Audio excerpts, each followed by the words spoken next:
welcome to this week's Gaming. In this episode we're asking how will this generation of consoles, the PS5 and the Xbox Series XS, which are to be launched in just a week's time now in the US, 2 weeks time in the UK, how will they change gaming? And more specifically, in what ways would we like them to see change gaming? I'm John Robertson. I'm joined by Stace Harmon, as ever. So, Stace, in general, are you excited for the new consoles? Do you think they've come at the right time? I am excited for the new consoles. In a quite a specific, particular way, because I think the thing that I'm most excited initially about is the just the unboxing experience. That's a thing that I'm looking forward to doing. Very YouTube. Yeah. I'm that generation. It's the first console that I'll be unboxing, or the first major console, I guess. I'll be unboxing since like my kids were born. So that's the thing that I'm going to kind of introduce them to this idea of here's this new piece of hardware, and it's getting it all out of the box and unpacking it all and getting it all set up. So I'm excited in that kind of new tech kind of way. Yeah. I'm not massively excited about the initial kind of crop of games, but we'll get to that. But in terms of, which ties in for me, in terms of have they come at the right time? I think certainly in terms of the hardware generation, in terms of the length of time it's been since the previous console cycle started, and since the hardware revisions as well. But yeah, there doesn't seem to be a tremendous slate of games ready to drop on day one. So in terms of are they arriving at the right time from that side of things, maybe not so much. I guess there's kind of economic realist sort of realities of need to get them out before Christmas and stuff. But I wonder how much that would have been different if Cyberpunk had launched in November when it was due to launch, but now it's been pushed back to December. Would that big centerpiece new franchise AAA title, would that have changed the outlook a little bit? Is one big game enough to kind of change the outlook on a launch list, slate of games? Yeah, not for me. I don't think it is. No, but certainly not when it's a game that is also coming to every other conceivable or realistic platform. At least it's going to be PS4 and Xbox One as well. It's obviously coming out on PC as well. So I would be interested to see what it, and will be interested to see what it can achieve on next gen consoles. But it's not. I don't know. I don't get the same feeling or the same buzz from that I might when like the N64 first launched and there was Super Mario 64. That kind of felt like this brave new world. So yeah, I would have been interested to see what that, and am interested to see what that's capable of. But not. I don't know if that would have changed the feeling of excitement in that sense. But yeah. I think the brave new world thing. I think the consoles do have potential to change a lot. But you're right. I don't think. Yeah, just not yet. It doesn't feel like a brave new world. And what are the big console exclusives? Like Cyberpunk is also is coming to PC as well, and I'll probably end up buying it on PC. Once I get a new PC with a big fancy new graphics card and whatever, that'll be better than the PS5 and the Xbox Series X. I think they've come. I think they needed to kind of come at this time because the consoles are, even with the upgraded consoles like the PS4 Pro and stuff, they are, compared to what's capable on even kind of like a mid-range gaming PC now, technologically they are very noticeably falling very short. Yeah.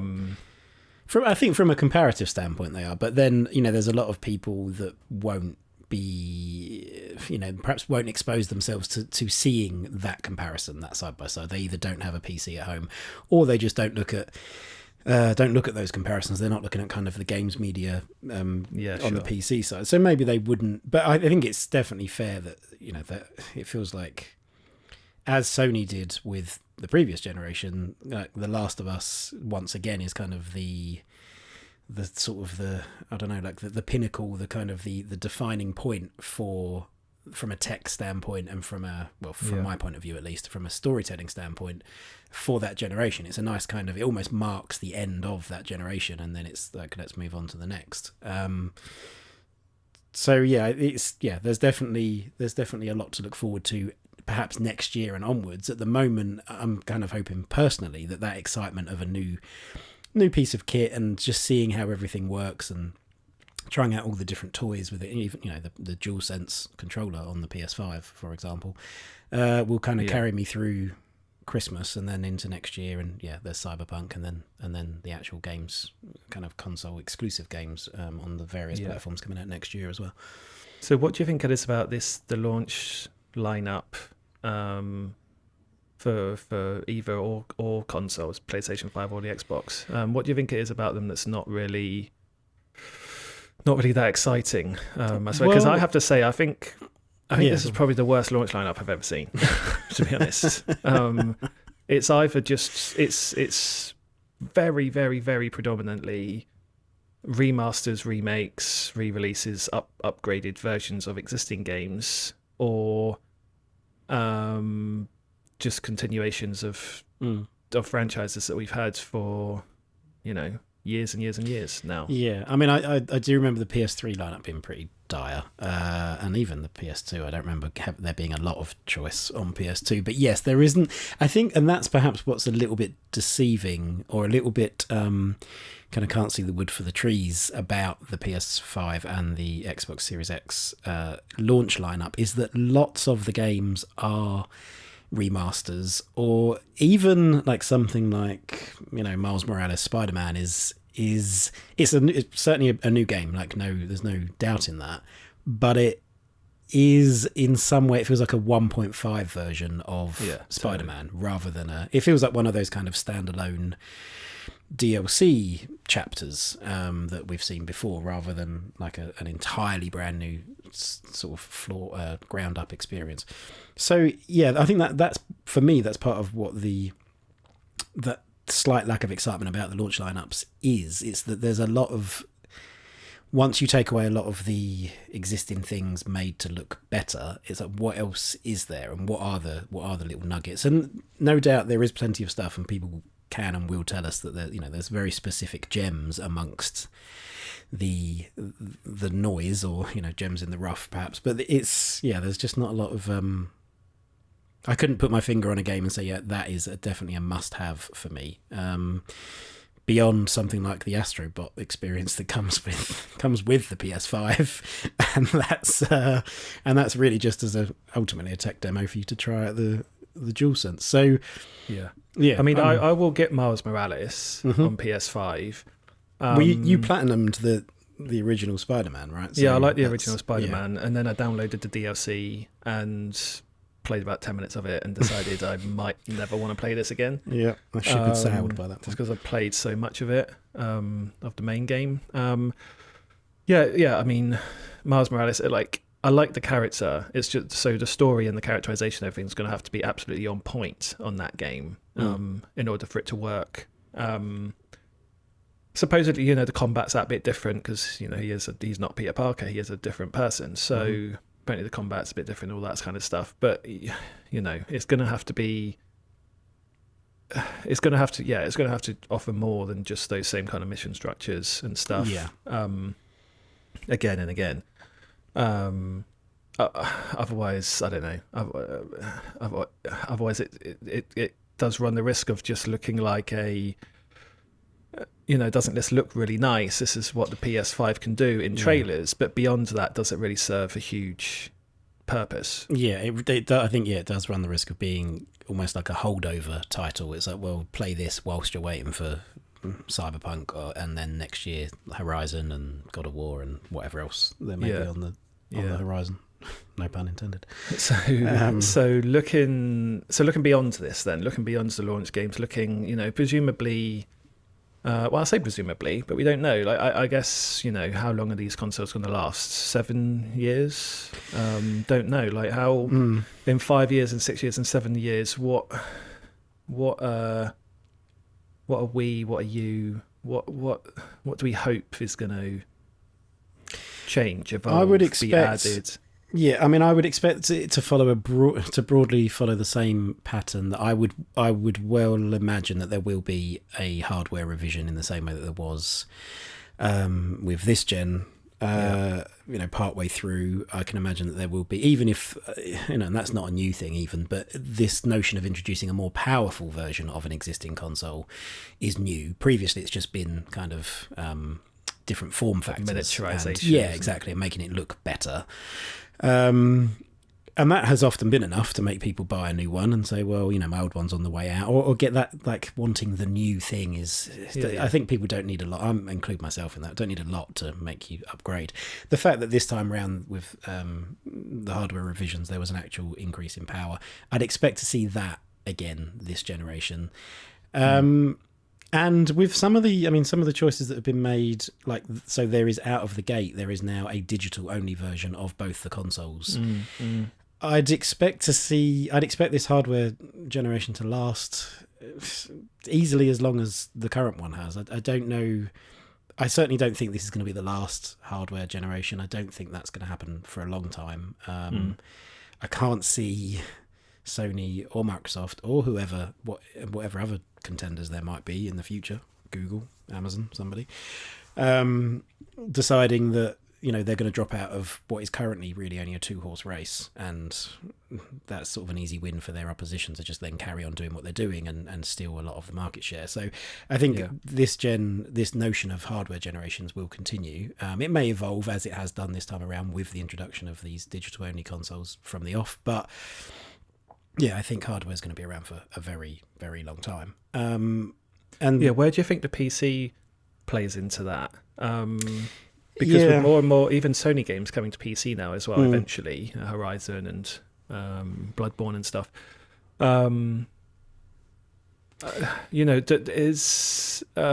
Whilst the hardware might be around and there might be new console generations, and with things like Xbox Game Pass and like all the Xbox games coming to Windows as well, where do you think that puts? In 5 years' time or whatever, presumably that's only going to become more common, that more console games are going to end up on PC. So I wonder how that's going to impact buying trends, I suppose. Yeah. Well, I think if you're a 5 PC years' gamer, time, you're probably very happy right now, right? Because finally, if you're one of those people that has stayed with PC gaming throughout the last 20 years, from sort of the inception of Steam onwards, and you were playing Half-Life back in the day and even further back than that, if you've always played PC and had to endure a lot of the PC gaming. Endure. It was like I'd endure. So the final part of that sentence is endure the kind of ribbing that PC gaming and PC gamers have had from sort of the console side of things, where it's like, well, this is just a much cheaper, much more efficient, much easier way for me to play games, and that. PC and consoles feel like they are getting closer and closer to a convergence point. They're getting closer together rather than further apart, as far as I can tell. So I can well imagine if you're a PC gamer and you have been, then it's just a great time for you, because all of a sudden there's lots of these what were once exclusive titles on console only now opening up also to PC. So it certainly makes, and for new people coming into the sort of ecosystem, it makes buying what is no doubt going to be a far more expensive PC than it would be to go and buy a new console.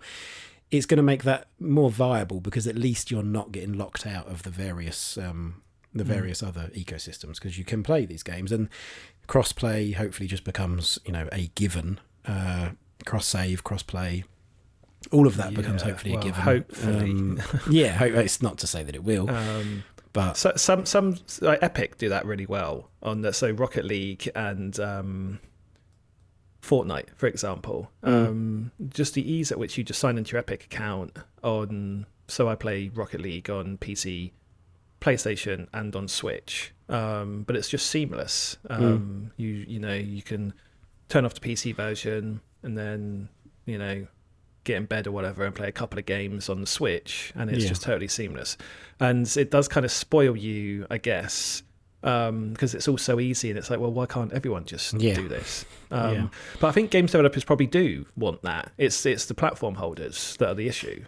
They don't want you to. They don't want you to they didn't want you to be able to play. Sony doesn't, I guess, want you to be able to play Fortnite on an Xbox.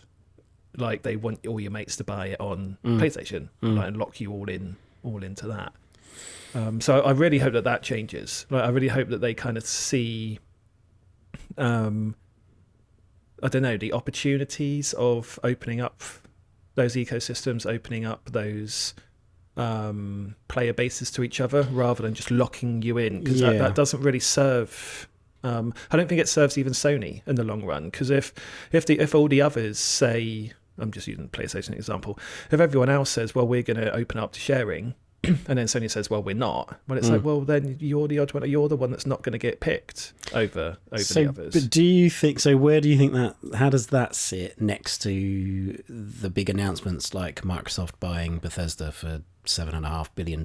Like, is that indicative of a move towards that, or a move away from it? I mean, that you don't spend that sort of money, I presume, to then say, yeah, so it's cool. Here's a PlayStation game. Everybody can play everything on everything, and despite the protestations, I mean, surely you buy that in order to change the status quo, in order to change the situation. You don't spend that money to just keep everything as it is. Yeah, and I think it would be naive to think that Bethesda games are for much longer going to appear on all platforms. I think that would be that would be naive to think that that's going to happen.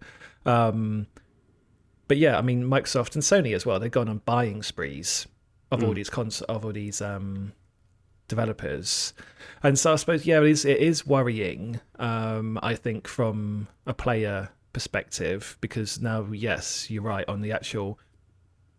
I mean, I was really talking about sort of online games, really, with Rocket League and Fortnite. But yeah, with single player experiences, or Bethesda make online games as well. But if we just talk about the core Elder Scrolls games, Fallout, and the single player versions of those, it is worrying. I think it's worrying that it becomes more locked off. But then, I don't know. Like in a way, would it create better games? Because this is the toss up, I suppose. Like it can potentially lock games off to certain player bases. But then if Bethesda, if Double Fine, if Arcane Studios or whatever have the big power, the big safety net of Microsoft around them.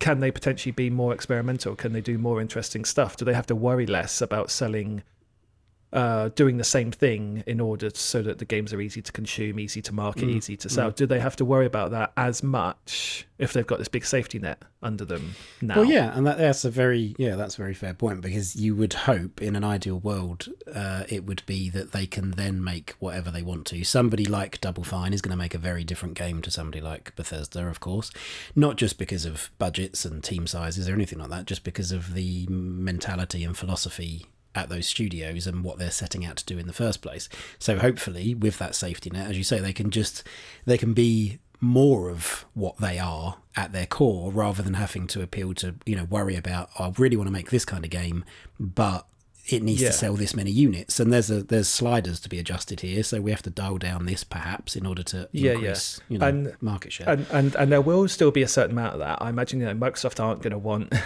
just loads of experimental games that no one can understand. So there's a limit, but I think this is where Game Pass comes into it as well. And I think one of the things that I'm really interested to see in, say, 5 years' time is what Game Pass looks like, and I hope it's even more expanded. Like, at the moment, it's surely the best deal in gaming. Game Pass, like, it's just absolutely outrageously good.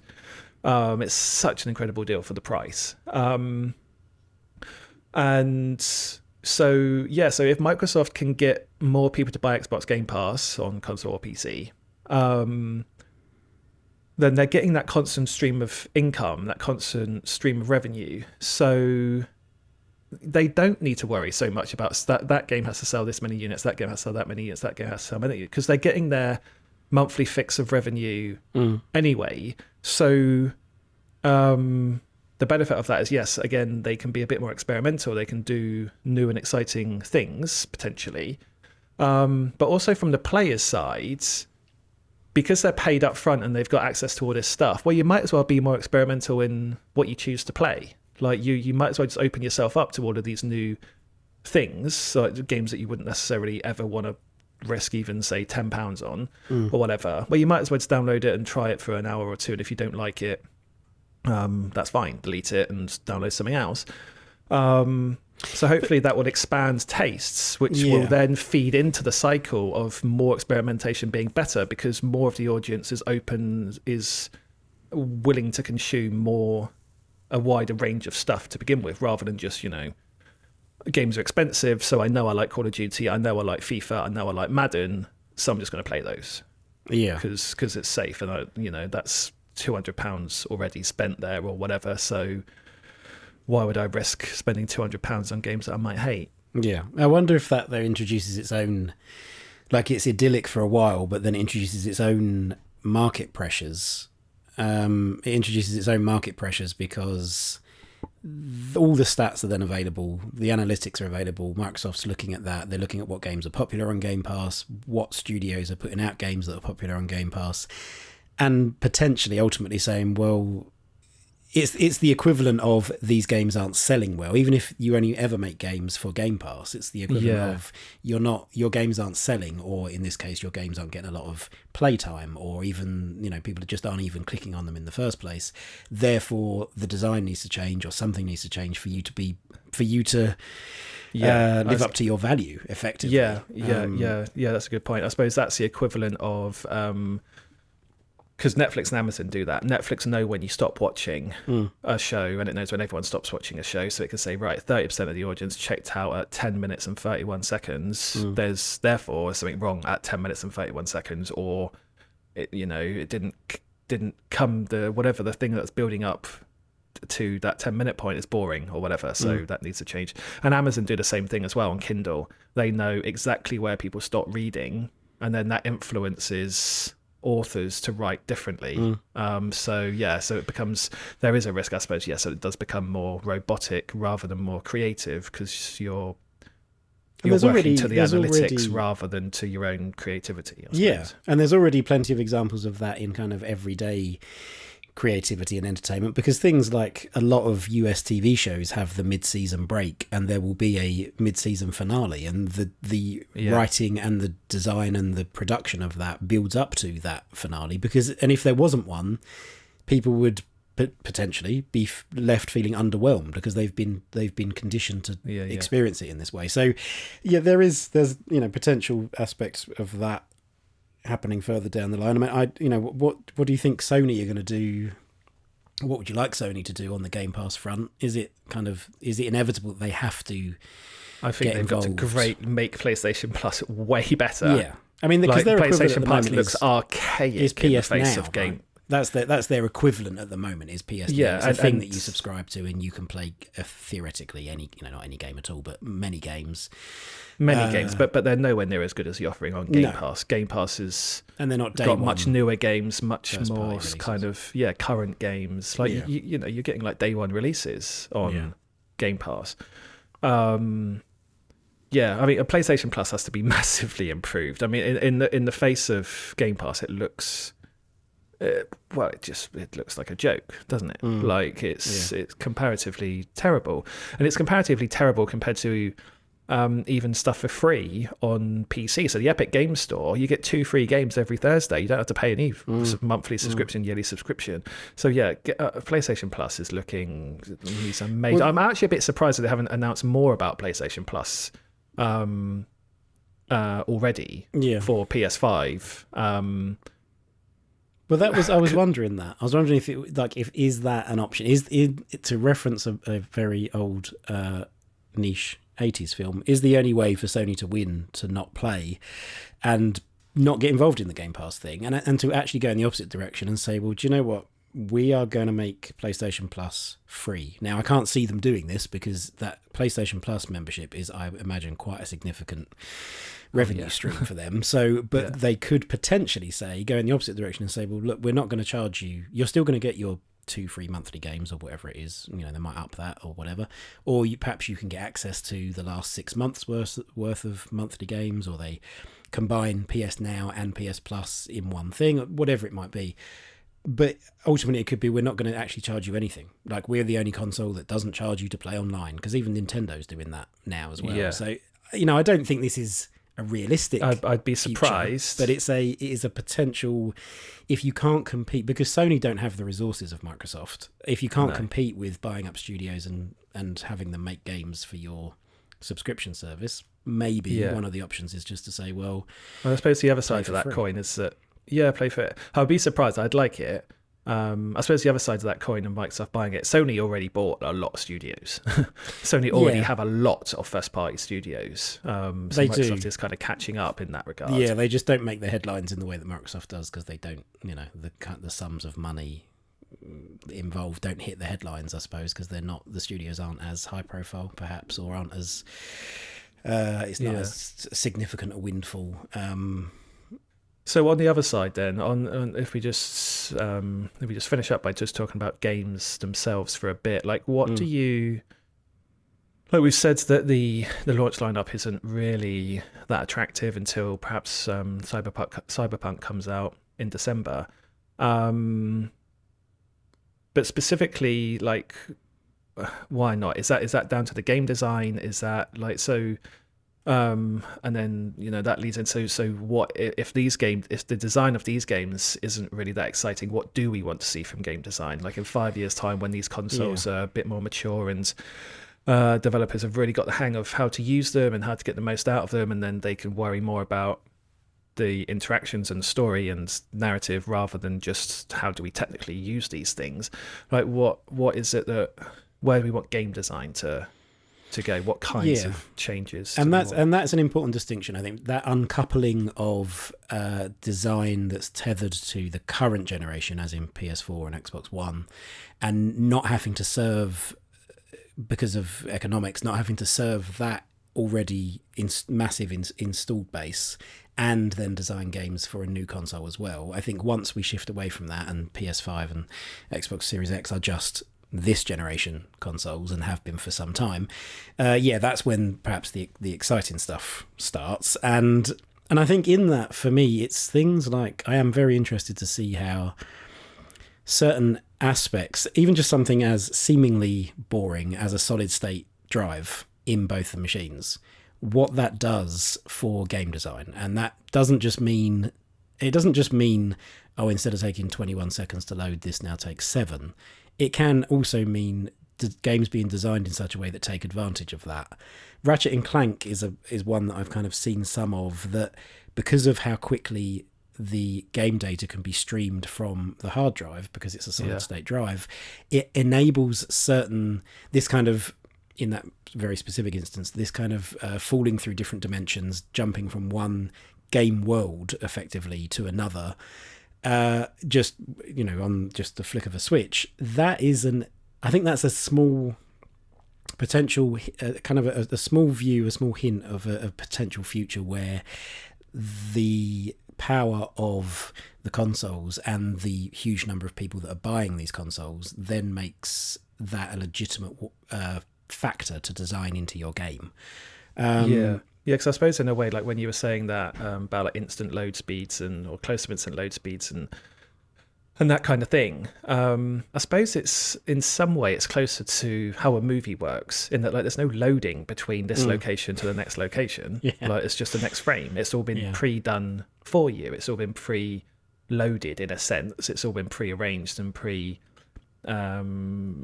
ready to just go at in a split second's notice. And I suppose in a way games can kind of look forwards to that, something closer to that, in terms of games designers don't have to worry about so much between taking you from here to here to here to here to here and having to insert and now here's an elevator, or here's a giant corridor, or here's we don't need a now clever we way have to to design we have to design a narrow gap for Lara Croft to go through that takes exactly 22 seconds to walk through, because that's how long the load time is. So they've uncoupled from the design, is uncoupled from that specific technical limitation that has kind of not crippled games, but has meant that certain design elements need to be included whether they're right for the game or not, because of that. Yeah, and what I think is interesting about that is that is so much of a known thing to so many people now that when there was the I can't remember which tech demo it was, but I think it was the one back in the summer. It was one of the PlayStation tech demos, I think, and it showed an underground cavern and it showed the protagonist. Yeah, the Unreal 5 one. Was it? Yeah, it was, okay. So it was that one. So it showed the protagonist pushing through one of those very familiar narrow gaps where you can't see what's beyond it, and there was a lot of concern that was hiding loading times, and because it's so well known, that as a design tool is so well known that now that's people are worried that that is what is hiding. So yeah, taking that away, I mean, I think it's also worth saying that not every developer is going to choose to do that. Some developers are going to choose to continue making games exactly as they are made and just do more with it. It's like when we suddenly got much bigger hard drive spaces. So the games, we couldn't fit more games on our hard drives. The games just got bigger. The install sizes of the games just got bigger because there was more space to play with.